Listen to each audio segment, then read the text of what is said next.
everybody. Welcome then to this second episode of Steal the Show, Pétanque 365's podcast. And tonight it's going to be quite a good show, I think, because we're going to be reviewing the Interregionals 2024. And I'm joined by Jamie Lewis, Tim Edwins and Gareth Sullivan. All of these guys were at the Interregionals, which is, of course, our major competition in England, isn't it, every year? Which I don't know how many did anybody know how many players turned up this year? Was it 700, 800? I don't know. Is it? Gotta be. How many pitches were you running? How many pitches were you running around, Gareth? Must have been over 100, I think. I think my side I had 64 terrains, and I think Bob had 40. So say 100 terrains. Yeah. Minimum of 6 players per terrain. Anyway, we all went off to the salubrious Pontins at Pakefield on the coast here near Lowestoft. For those that don't know that, not from England, it's sort of out to the eastern side of our country.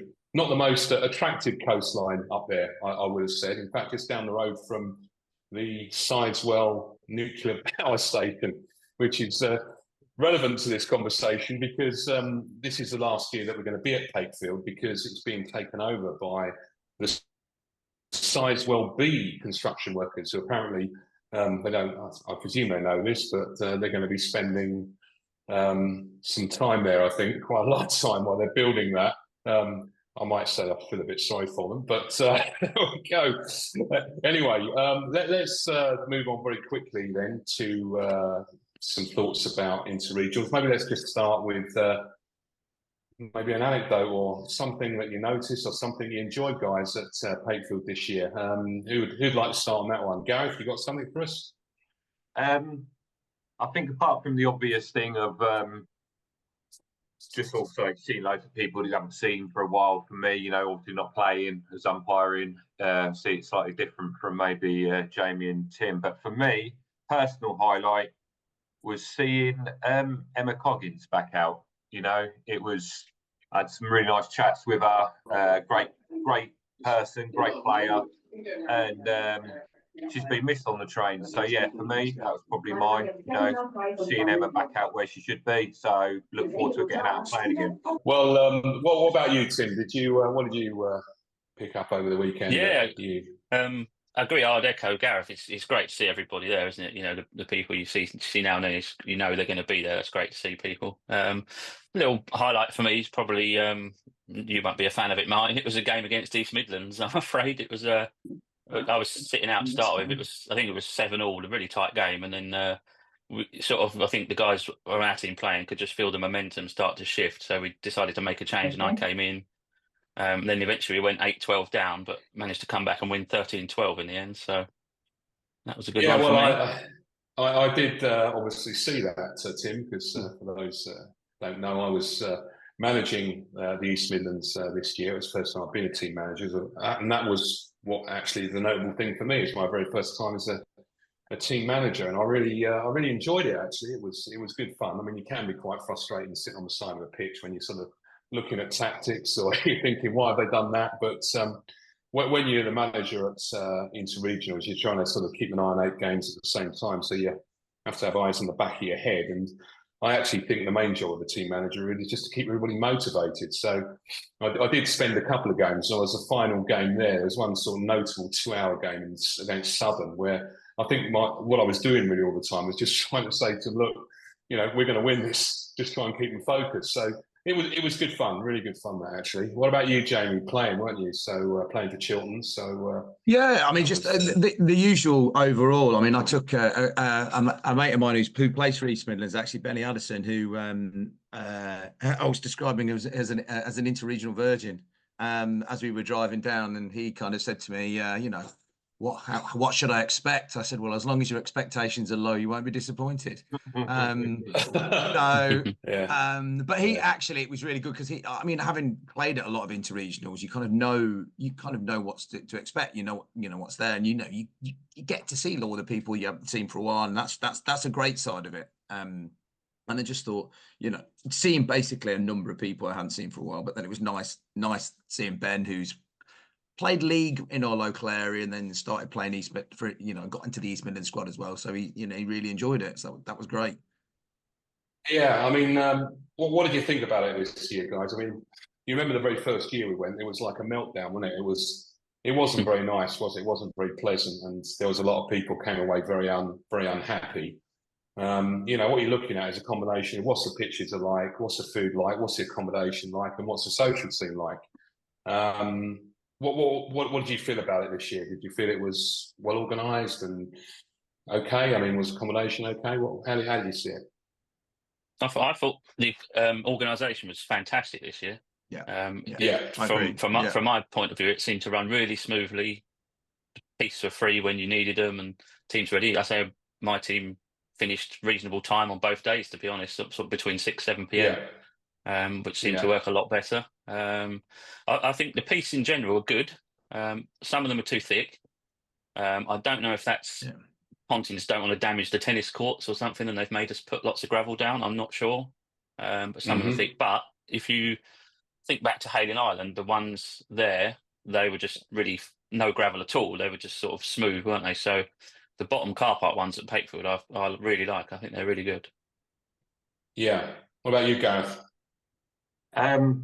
Obviously not playing, but I'd kind of echo what Tim says. I think I only umpired on the car park, but if you were sort of like the far end, if that makes sense, on any of the terrains, some of them were, I've seen some people miss shots and stay, and things like that. So obviously a bit too thick, but that's not sort of knocking the people. I think Isle of Wight Tours have put the graft in along with a few volunteers. So, maybe could have saved themselves a few pennies with a little bit of less gravel, but I thought it was great.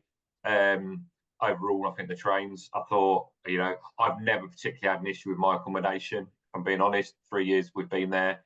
I do get a club room, which I'm not sure what a club room entails me to have, but it's all right, Food, I can only say I think it's poor. It is, for me, it's the biggest letdown of the weekend. So much so that I chose to eat off site in the evenings. A few of us went off both nights. I think it's very poor, which is a shame because that's probably the only negative I can really say about it. I thought the lady, can't remember if her name was Emma or Gemma, taking the results in. But she, first time she's ever done it, and she was phenomenal. She was really, really good. Got the results up live as soon as sort of like the round was completed and it was double checked. I had a couple of queries from her and helped her out where I could, but I thought her and the gentleman helping them, I thought she was really, really good. For your first sort of competition, it to be that size, I think credit goes to the managers as well, getting those sort of paperwork in, etc., making her life a bit easier. But no, overall, I thought it was.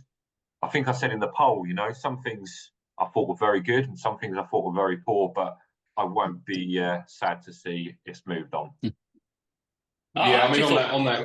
Sorry, Tim, go on. Sorry, I thought the food actually was all right this year, to be honest, in the main hall.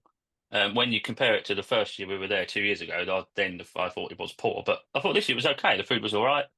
It was warm enough. It was decent. It was edible. Maybe my fault then, because it's been so bad the years before. We just decided to eat out. Maybe.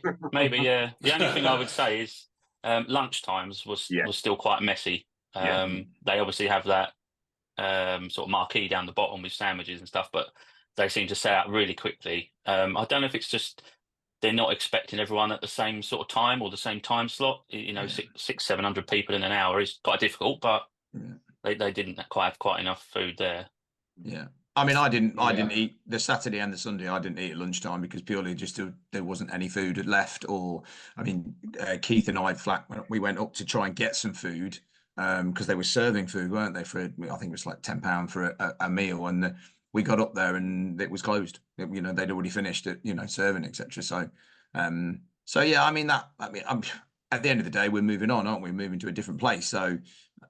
Yeah, we'll come back to that a bit later on where we might be going. But one of the things that struck me about it was we got spot at Hayling, didn't we? Which was the venue where we used to have it before we moved to Pontins, because the food was really great there, wasn't it? I mean, it was even sort of waiter and waitress service, wasn't it? And you know, the variety and the quality of that was really exceptional. One of the things that did make me laugh a bit when I was in that dining hall was spotting Federico Forcher, you know, from London, who's like a private chef for a very wealthy gentleman who lives in Monaco. Sort of, you know, there's this guy. I mean, he was walking around. Fair play to Federico with a plate of what was on offer. But I'm thinking to myself, you know, this guy's a sort of, you know, a top-notch chef, and he's walking around that restaurant. I must be a bit funny. Really, I saw him as well, and I just said I walked past Federico and said, "Oh, how was your food?" And he just kind of shrugged and just went, you know, he didn't say anything as if to say, yeah. Well, we are there primarily for to play, aren't we? I mean, the only other thing just thought just sort of that struck me was I felt the social sort of scene was a bit quiet on the Saturday night. Actually, didn't seem to be an awful lot of people around.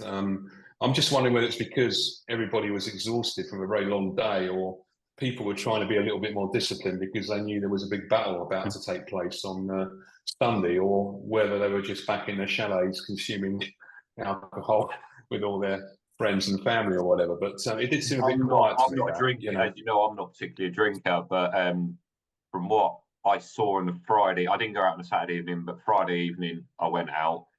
You know, 2 bar staff for 700 people was, you know, and I think that and a combination of, everyone being knackered, I think is probably led to a slightly quieter Saturday night, maybe. Yeah, and in the Queen Vic, sort of the quieter bar, the bar without any loud music, there was actually more people in there this year than last year. So that probably explains it. Yeah, that might explain it to me. Lots of people, people playing cards and Perudo and sort of just being able to chat. Like, you know, I get the main hall is the entertainment, the show, but obviously on the first night as well, I think people like to catch up and chat, and you can't really do that in the main hall. But okay, well let's just have a quick look at the poll that we did, guys, on 365. Actually, this is quite interesting. Actually, I mean, I take your point, Gareth. You know, when I ask, how did you rate your overall experience? You know, there are a number of different factors, and like you said, some are probably a lot better than others, and some you might actually rate as poor, maybe from your perspective, perhaps with the food. But it's quite interesting, actually, that 69% said it was very good, and excellent 14%. So you've got sort of north of 80% of people saying they either had a very good or an excellent experience, and that's from 168 people that attended. So it's a reasonable sort of, you know, sample, isn't it, of who would have been there. So I think, you know, if I was on the board of PE, no longer am, of course, but if I were, I'd be pretty pleased with that sort of response, given, you know, the problems that were experienced, you know, right at the beginning 3 years ago when we first came. So I think I would say to everybody involved, you know, congratulations on that. Everybody that worked in that, whether it was the organisation, the umpiring, whatever, everything that went together to make that work, including the input from our partners, Isle of Wight Tours. I'd say congratulations, well played. Thanks very much for, you know, giving us a great time in the very last tournament. I definitely feel over the 3 years there has been an increase each year in, for me, the experience. So I think hopefully they can. I know we're going to talk about it later, but hopefully they can carry that trajectory on Pontins and Isle of Wight Tours, and hopefully make it even better. Okay, well, let's get down to the nitty gritty, guys, which is all about, you know, the results and what happens at the tournament. I thought what we'd do, actually, if you don't mind, I'd actually quite like to start with our young players, our juniors. And I've got here in a second, I'll share my screen and just show you what we've got. Let me just do that quickly. So here we are. Let me go back up to the juniors. So here we are. So a win for Southern on this occasion. I did ask earlier, actually, on our Facebook group, pétanque 365 Facebook group, the names of the players, because I couldn't find them. Does anybody know who they were? Because it'd be quite nice to credit them. But it was a win for Southern. They only got the 7 games because there's only 8 junior teams there, including 2 from Southern. Now, Tim, you had a few comments about that, didn't you, in our first episode about the experience that our juniors are having. What did you get any feedback from the Kent youngsters at all on how they found it? No, we haven't actually had a committee meeting since yet, so I haven't heard anything sort of directly from them or from the manager and youth development officer.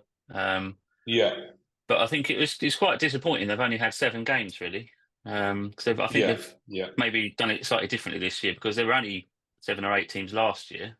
But if you think about it, in the short of the championship, there's only 8 regions in that, and you play obviously 7 on the first, all 7 on the first day, and then they work it out and you play 5 on the second day. So I don't know why they didn't perhaps do that with the juniors this year, but I'm not sure. Yeah, I mean, I looked at this. I just had a quick look at some of the results for this, and it was quite interesting. Southern only lost to Mercia, actually, and Mercia lost the first 2 rounds and then won the next 5. So it seems like a bit of a classic sort of, cold start for Mercia.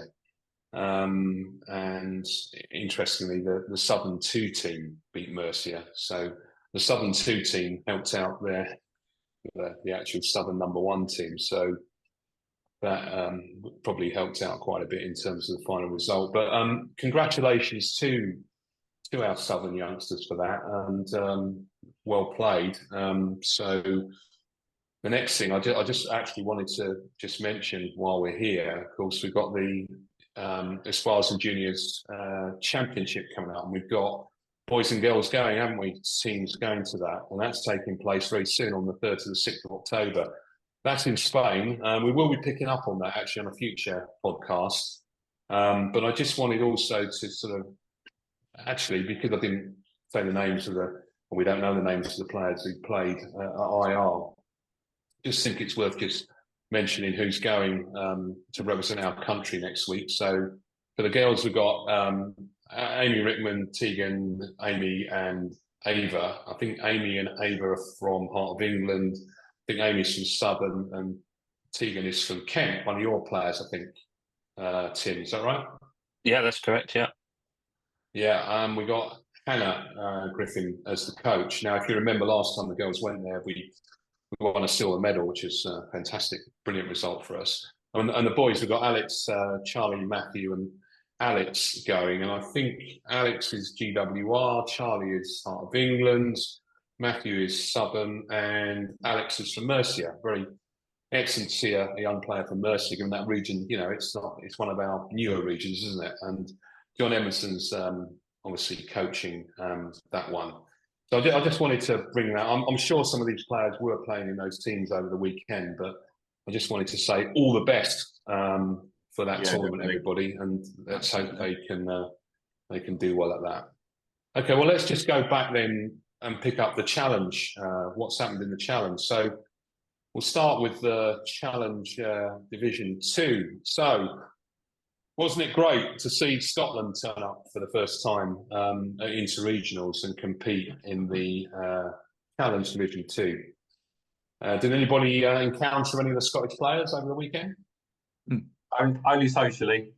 Yeah, I was going to say only socially, yeah. Yeah, well, I mean, look at that. They won 41 games out of 48. Pretty impressive result for them. And they've obviously enjoyed themselves immensely on that. I think they only lost 7 games. And I think 2 of their teams won all of their games. Another team won 10, another one 7. So they actually stormed that. You were saying, Gareth, weren't you, I think in the last podcast, that Devon, because they only send a challenge team. Usually I thought they're going to do well. Yeah. Obviously had a bit of a rough tournament with Devon this year. Didn't get a chance to see any of the guys from Devon. Hard luck and better luck next year, hopefully. So well done, Scotland. Maybe they might come perhaps with a full team of 8 next year. Who knows? And I did speak to a couple of the Scottish players and said, you know, could you do a team of 8? And I think they've said, well, he got said to me, probably not, just because of the travelling distance. You know, it's a long old way. Even if you fly down, it's still a long. You know, if you're flying and then travelling from Luton or one of the London airports, or I don't know where you'd go fly to, but yeah, they've said there's not much chance of getting a team of 8. I hope that they're wrong. It'd be great to see them in the main competition. It would do. And I think the way it works is the top 2 go up, right? So Scotland and Yorkshire go up to the Challenge Division 1 next year. I think that's right. Anyway, shout out to the combined. That's quite a good, positive result. I did see a few Facebook posts from the players in that, and they seem to have a really good time because it brings together different regions. And I was just about to say every time I saw anyone from combined, they were, you know, obviously having a great time, laughing and joking, and not just, obviously it's made up of different regions for those that don't know, you know, and people cheering on each from, you know, other people from different regions, etc. It was really nice to see the combined team. Yeah, first year I qualified was in the combined, actually. And the way it turned out, we actually had a really strong team because we had 2 teams from Kent, and we had one from Southern and one from Chiltern, and we actually won the Challenge Division 2 that year. It was one of the first times at Hayling Island, I think. But yeah, the way it worked out, you can end up with actually quite a strong squad in that. Yeah. Good. Okay, well, let's just look at Challenge Division 1. And I mean, the story of the challenge is our friends from Scotland win 2, and then our friends from Wales win 1. So that's quite good. The nations have stepped into the challenges and prevailed on both occasions. And although that, let's face it, Gareth, I know when you saw many of the games, but that was an extraordinarily close. Yeah, very much so. I didn't. The way the terrains are allocated, I didn't see any of. Well, I didn't umpire, I should say, any of the challenge on the second day. But because my games had finished, I popped over and just saw the last couple of games sort of finishing off. Went over and helped Bob, and yeah, nail-bitingly close. Yeah, that was actually my mum's Kent team. Yeah, beat in the very last game, beat the Chiltern team they were playing, which stopped Chiltern winning it and let Wales win it. Well, not let Wales win, but stopped Chiltern getting the extra game they needed to have won it. I think. Yeah. I think next year could be interesting if Scotland stay with a challenge team. You know, Wales versus Scotland in the same league would be quite interesting, I think. Yeah, the only thing I'd say on that is obviously it might be a bit controversial, but obviously Wales and Scotland, you've got their top 4 teams, and they're playing against some of our regions, 9th, 10th, 11th, and 12th best teams. So a bit of an imbalance there, maybe, but it is what it is, I guess. But I think when was the last time that Welsh won a league? Been a long. I can't remember it. So I think even though Wales normally put out, you know, they've been there for as long as I can remember, and it's normally like a Chiltern or a Kent or a Southern or whatever that win these things. So I think they have been there for a while, actually. Yeah.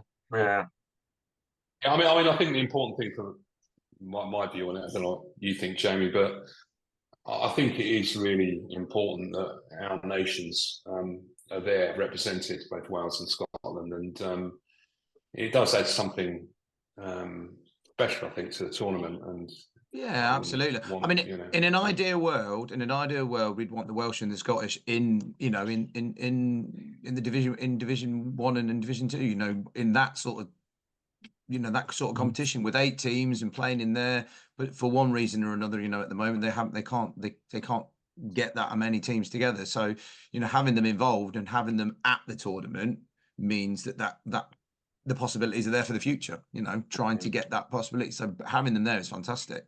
Ideal world, you'd want them in you know, to playing as, you know, up in those divisions and competing and making the divisions more, you know, competitive, really. I think they would have that competition, certainly. I mean, certainly Scotland and Wales and Scotland. I mean, Wales have over the years, it's only in recent years, then there's been there's been a bit of a decline, hasn't there, with the game being played in Wales, I think, and how many teams they can get involved, which is a real shame. Real shame.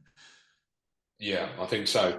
But you're right, Tim. It did come down to a very much a nail-biting finish to this Challenge Division 1 because Chiltern were actually in the lead going into that final round by one game against Wales. It was 30-29 actually, and it was your mum and people from Kent that stopped Chiltern winning that because it ended up 2-2 for Chiltern, and the Welsh they beat Easton 4-0. So it actually turned the whole thing round, actually.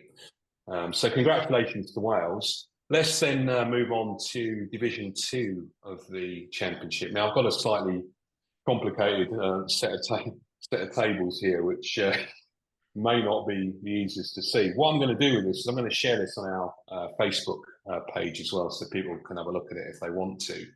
But essentially, what this shows in here for me is quite interesting what happened actually, because the overall victory of course went to Yorkshire. Now I think, was it you, Tim, or was it you, Gareth, that called that one for Yorkshire? That's me. Yeah, that was me. Or was it Gareth, you went for Heart of England? Yeah, I went for Heart of England and Tim went for Yorkshire, yeah.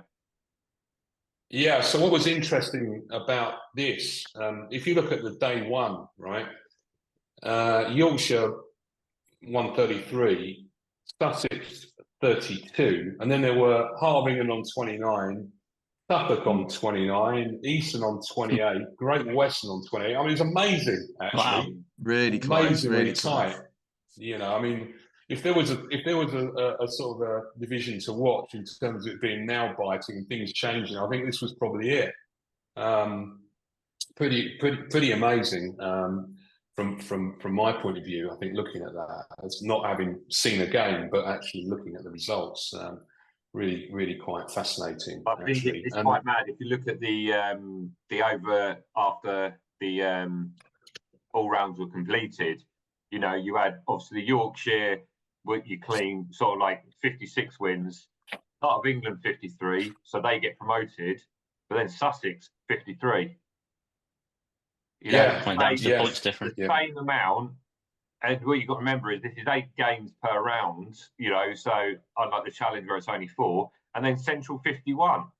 So they were 2 games off of second, and they finished 4th. Yeah.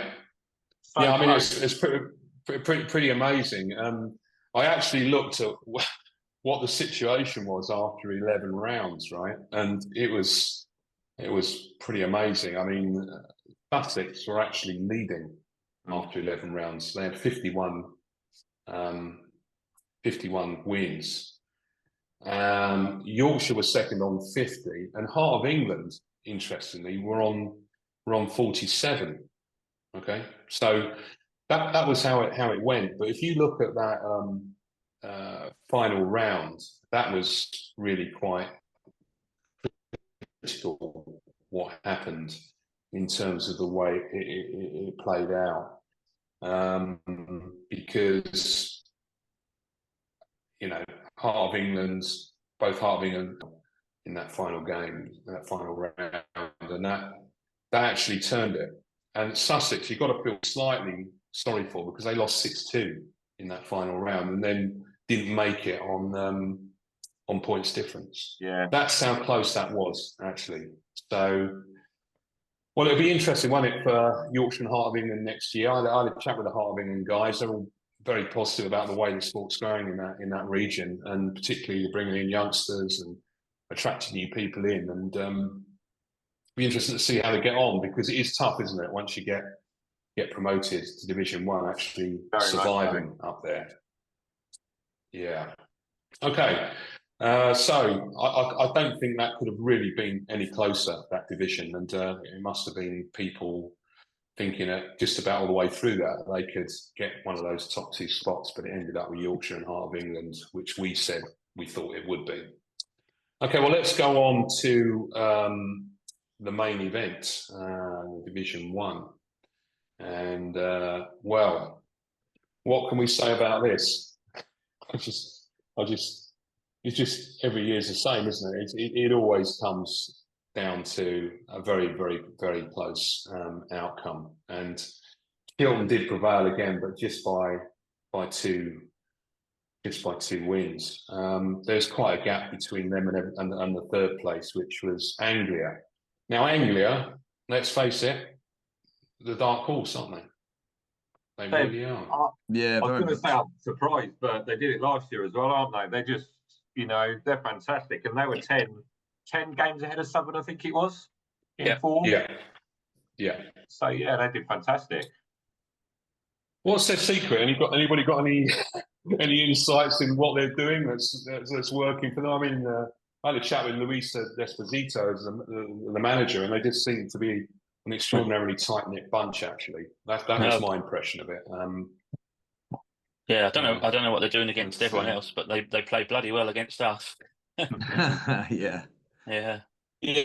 Well, I mean, I hate to mention it, Tim, but we talked, didn't we, about before the competition about it's been 2015 since Kent's won it, and it was looking so good for so long, wasn't it? I mean, there was only one game in it after day one, but I think we all know what actually changed it, right? It was that Anglia-Kent game, wasn't it? It really was the turning point, the 6-2.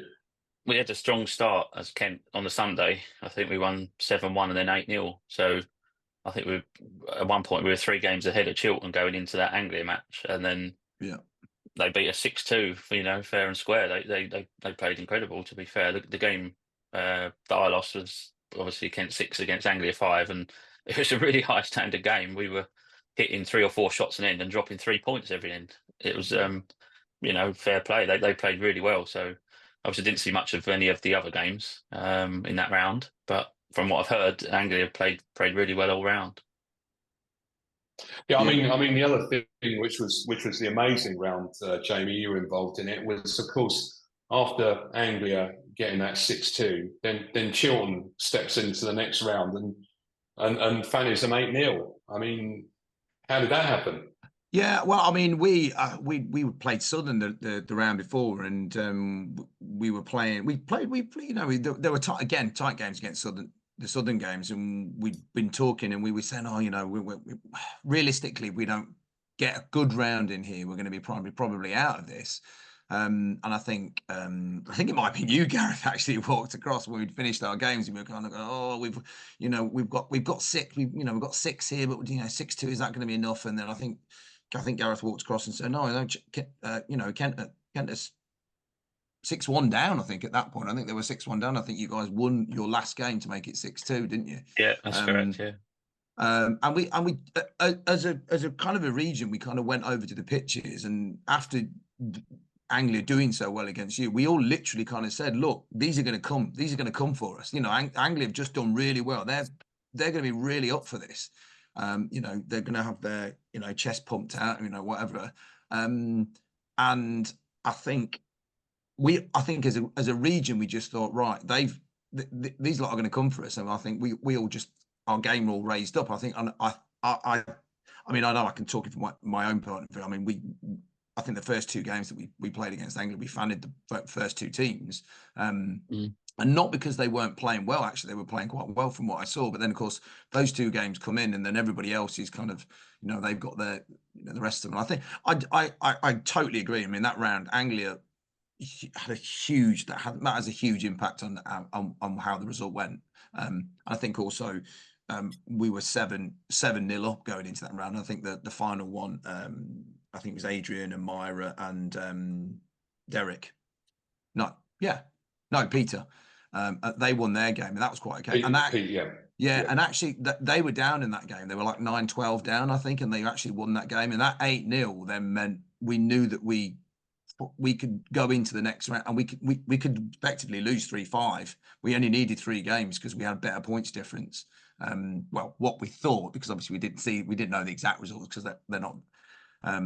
But we kind of knew that we were going to have better points after having, I think we picked up like three fannies in the Anglia one as well. So yeah, I mean that was a pretty big turning point. because coming out of that Southern game, we were like, oh yeah, I think we because we didn't start the day strongly. You know, we won, we beat Chiltern. We beat East Midlands 5-3. We beat London 6-2. You know, they're wins, but we knew that Kent, you know, we knew that they'd won their first 2 rounds really strongly. So, you know, you're thinking, oh, we're probably not doing enough here. But that Anglia result. And speaking to, you know, a lot of the other Kent players as well, they all said exactly the same. They said, you know, Anglia were fantastic. Absolutely. All the teams they played. I mean, I talked to Dave Plumhoff. Plumhoff was saying, God, the team we played, he said, they're bloody brilliant. They're absolutely brilliant. He said, wasn't we? Yeah. We were playing badly. He said, we played well, but they played better. He said it was, you know, and it was, you know, they didn't put a foot wrong, really. So yeah. I mean, if you look at... Sorry, Ryan. I was going to say thank you, Go Anglia. I was just going to say, looking at that, it's interesting. Anglia only lost 2 rounds over the whole weekend, both to Chiltern, but they only lost 2 rounds. That's fantastic. Yeah. I mean, it's an amazing result, and you know, if that's ended up 13-3 to Chiltern versus Anglia and 6-10. Yeah, that's to me that was the difference actually for me over that weekend. You know, ultimately really. that's what's cost us as Kent. If you look at it, we've only won 6 games out of 16 against Anglia. That's what's cost us. Yeah. Just a quick word. Hurts even more because we drew 4-4 with Chiltern and beat them 5-3. So you didn't lose to Chiltern, basically. No, you didn't lose. You didn't lose to Chiltern. It just came down to, I think, which is that is the value and the thrill of the tournament, though, isn't it? Because, absolutely. You know, it's you know, I'm just going to put a quick word into my team, East Midlands. After day 1, we were actually out the relegation places, but we had a really tough day 2, as you can see, only 13 wins. And on both days, we got that 5-3 result, or 3-5 result, should I say, against Chiltern. And apart from the Kent results, we actually took the most games off of Chiltern the whole weekend. The problem for East Midlands, actually, and it was very stressful, guys, is that there was actually 12 games over the weekend for East Midlands, and we only won 3 of them. We lost 9 of them, actually, and it was pretty critical. That, I mean, it happened, didn't it, Tim? In the against Kent, I think there were 2 12-13 defeats there, and that 8-0, which really was painful for the team. And this just demonstrates, you know, you can look at the games won, and you know, in those raw figures you're on the screen there, but it also, behind it, there's so many games that are like literally hanging on 1 or 2 points, you know, really. And that was unfortunate. Yeah. You know, one hit, one carrow, one miss, one bad kick, and that can be it. That's your game gone, isn't it? Yeah. I mean, the one thing I will say, and this is not an excuse, but one of the worst places to finish is actually 3rd from bottom. I totally agree with this. After day 1, because what happened was that our main rival, which was the Isle of Wight, who were just 1 game behind, didn't have to play Chiltern or Kent. Now, I'm not saying by any stretch of the imagination that games against Southern and Anglia are ever easy, because you can see from our results on day 1, they weren't brilliant against both those. Rather not play Chiltern and Kent, though, wouldn't you? It's right. So that sort of brings us back, I suppose, to the point that we were discussing last time about whether we could actually get to the 18 teams and have the 3 divisions. Because to me, a round robin, two round robins over 2 days, everybody plays each other. You don't get this issue, do you, around this seeding that happens? You can't get fairer than that. Play everyone twice, isn't it? You literally can't get fairer than that. And as you say, Martin, at the moment, that's unfortunately the way it is. You know, with 8 teams and 8 teams, that there has to be a system, and that is the system. But it is, you're right, finishing 3rd after day 1 being 3rd bottom, that you are at a disadvantage. You are at a disadvantage because you don't play those top 2. Oh, sorry, you do play that. You do play those top two, and the other two teams below you don't play those top two. So yeah. Yeah, I mean, as I say, I think the round robin is the answer. It's just how we get to 18. We're at 16 at the moment, so we do need 2 extra squads of 8, don't we? And we were talking earlier about whether Wales and Scotland could provide that, or whether Jersey Scotland could provide 2. 4 well, from that gives Wales, you 4 from 17 Scotland in the Championship. That's a controversial. That's a controversial. He's prone to a controversial one there, Gareth. Though, and he likes to throw those little ones in there. Just an idea, thinking out loud. Yeah. I mean, there's nothing wrong with thinking out loud at all. No, I just think to go back to my point, and I think it was Mr. Flack commented on it after our last broadcast blog, whatever you want to call it. I can't see a fairer way than everyone paying everybody. Done and dusted. Yeah. The logistics of that's a whole different ball game, But this, I remember a few years back. I think it was back at Hayling when I think it was Kent, Southern, and Chiltern was sort of like the main, or might have been London, I don't know. But Chiltern actually finished third. After the first day, they finished third. They were one game behind first, whoever that was, and level with second, but slightly different points difference, and that meant that they got a much easier second day. The flip of finishing third bottom after the first day, and that can't be right. That can't be right for me. I understand why they have less games on the Sunday, because people are travelling, etc. I travelled home on the Sunday, and it was hard work, and I can understand why they do it. But yeah, I think getting to those 18 teams is the hard bit. But then I think the benefits will be much more we can get. 100%. Okay. Well, let's just finish on maybe just sort of looking forward to 2025.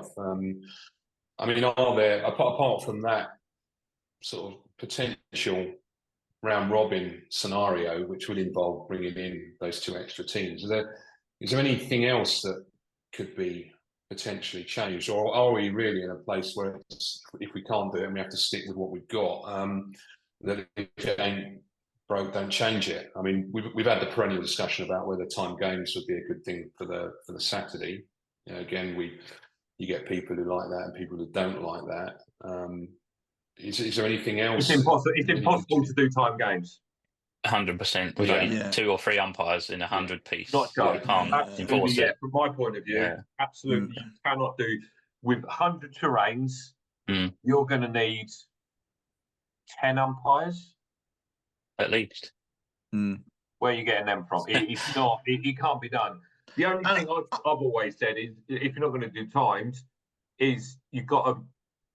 From what I've heard of this mysterious new venue, all the trains are in one place. It's one big group.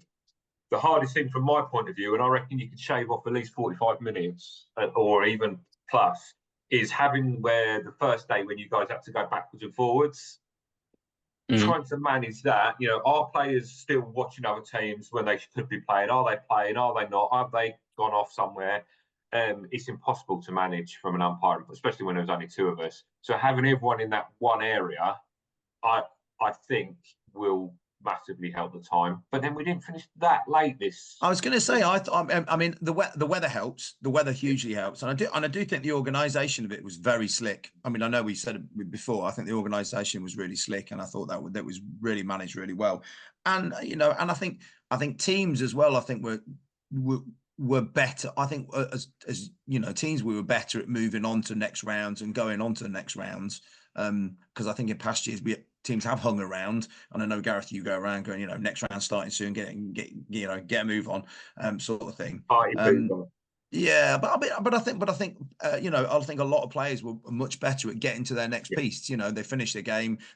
We stood in, because you do want to support your teams who are not quite finished, and they're playing, because every game matters. Every game matters, But at the same time, I think people did, move, and I think it was really, it was really good. It was really slick. I mean, and like you say, time games, that is just, it is impossible to manage from an umpire, as you say, from an umpiring point of view. You'd need you know, a small army of umpires to you know to manage it. I'm just wondering on the juniors whether, because you know some regions are blessed with quite large numbers of juniors, particularly what the Southern's been doing brilliantly down there actually. Whether we might put more combined teams in, or teams that can be linked to other regions. I mean, we used to do it in the past, didn't we? Do you remember that, Gareth? Way back when? Yeah, very much so. I can remember we had a lot of Chiltern being carved off to near enough every region. Yeah. I don't know. What do you think about that, Tim? I mean, sorry, I just think with the juniors, echoing what Tim says, you know, there's got to be a better way. I felt quite sorry for them because their parents, you know, I don't know all the juniors. To be honest, I don't know hardly any of the juniors nowadays. But I presume quite a lot of them are there because their parents are there. So then you've got the whole thing of children, you know, they're sat bored, they're, you know, halfway through the day on the Sunday, and it just don't seem right to me. It's a strange one, as I said earlier. They've got 8 teams, so like I said, in the championship, the challenge, there's 8 regions. So why don't they do a 7 and a 5 like we do? It's a strange one. I think we've just got to put a thing out. Like I was chatting to Carol Woodward on the Friday night, and their windmill clubs, I think they've got 12 or 13 juniors now. Yeah, they're doing brilliantly. They've done fantastic. You know, it's a great club anyway, but really so well with the juniors. So let's be honest, why can't, you know, I know it's not as easy that, why can't Heart of England put 2 or 3 teams in? You know, I don't care how many teams, you know, if there's 10 teams from one region and 2 from another, we've got to do something to get them more games. And also I'd like to see them more, you know, in the middle of it, if that makes sense. So I was going to say exactly the same. Rounds, they should all be between a championship game, and then the next round they should all be between a challenge team, and the next round are different 2 championship teams. They felt, for me, a bit out of the way. I don't mean it's horrible, but shoved to one side, and I know that's not PE's intention by any stretch. But I generally said when we at the presentation that evening on the Sunday, I kind of sat and I just said, I don't know any of these guys. I've not seen any of them, and that's not. I've not even seen any of them play, and I've not even seen the Chiltern kids play. You know, and I felt it's a real shame because they don't feel part of it. I mean, having played the game from, you know, I came up through playing juniors and, you know, etc. And I know we've moved away from the whole juniors being part of the main score, and I would love it to get back to that stage. I would love it to, you know, that the junior score was part of the main score as well, that every region had a juniors team, because then they are in the mix. They are in the mix. They are standing shoulder to shoulder. Exactly. And that's reflected in the embarrassing thing we were facing at the beginning of this show, where I didn't know the names of the juniors that have won this tournament, you know, and I'm sorry to the juniors for that, and we'll put that right by putting that up on the Facebook page soon and saying, you know, well done to everybody that's achieved that. But I think, you know, in the past, because you were playing alongside them, you could see your own juniors playing these other young players, and then you say, oh, who's that? I've never seen them play before, and then you'd meet them and you know, see them doing that. So let's just should we finish on the worst kept secret known in pétanque at the moment, which is the actual where it looks like we're going next year, because I heard it on relatively good authority that we're off to another Pontins, but one that's left actually just north of Western Sydney called is it Sandy Bay? I think it's Sand Bay. So that's the worst kept secret. That, of course, is me just saying that. I mean, it obviously has to be sorted out by PE and all the usual stuff dealt with Isle of Wight tours. But it looks like we're going back to our roots, because, you know, that's not too far from Bream, is it? And the glorious M5 motorway, which we always enjoy driving down, isn't it, on a Friday night? Yeah. Well, I mean, let's just finish on this. I mean, it does come down to this, doesn't it, guys? It's the choice between what we did.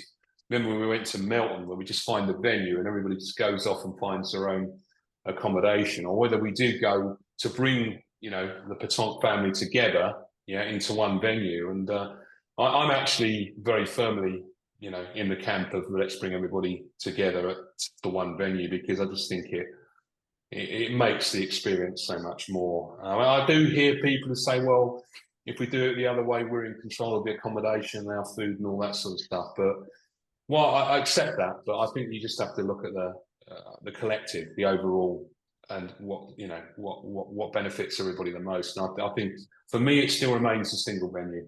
I don't know what you guys think. Yeah, absolutely. I mean, whilst Melton, for me, Melton, I didn't feel was. I thought Melton was run well. I thought the competition itself was good, but there was that people weren't together. And I think, as you say, that for me, that's always been the thing. The whole bowling community comes together. Everybody's there. Everybody sees each other. You have that opportunity to in the evenings chat to people, get to see each other, and that is a big part of it. That is a massive part of it for me. So yeah, definitely. Okay. So we'll see. Well, guys, thanks very much for joining me again on the Still the Show podcast. I hope you enjoyed that, and I think we covered quite a lot of interesting stuff about our major competition and gave a flavour of that, particularly for those that are maybe outside of the UK that don't know that there's a large number of people coming together into a major tournament in England. I just wanted to say that we'll have our next podcast probably back end of October, because we'd like to pick up on the juniors in Spain. Tim, remind me, is Glenn covering that in terms of streaming? Not sure. I haven't heard. I don't know if one of Glenn's brothers might be going with Charlie Woodward, the junior. So if they're going, they might be doing some streaming. I'm not entirely sure. Yeah, it'd be great to have that. It'd be really good to have that. And then just after that, we've got our Champion of Champions tournament, which I'm hoping to attend and bring some coverage of, because I always enjoy that. So what we could do is probably pick up after that on another podcast what's happened in the international tournament and our Champion of Champions. And then after that, of course, towards the back end of the year, we've got Meadow Euro Cup, and we've also got our men playing in the World Championships in Dijon, where we will. I think you will be at that, Jamie. Is that right?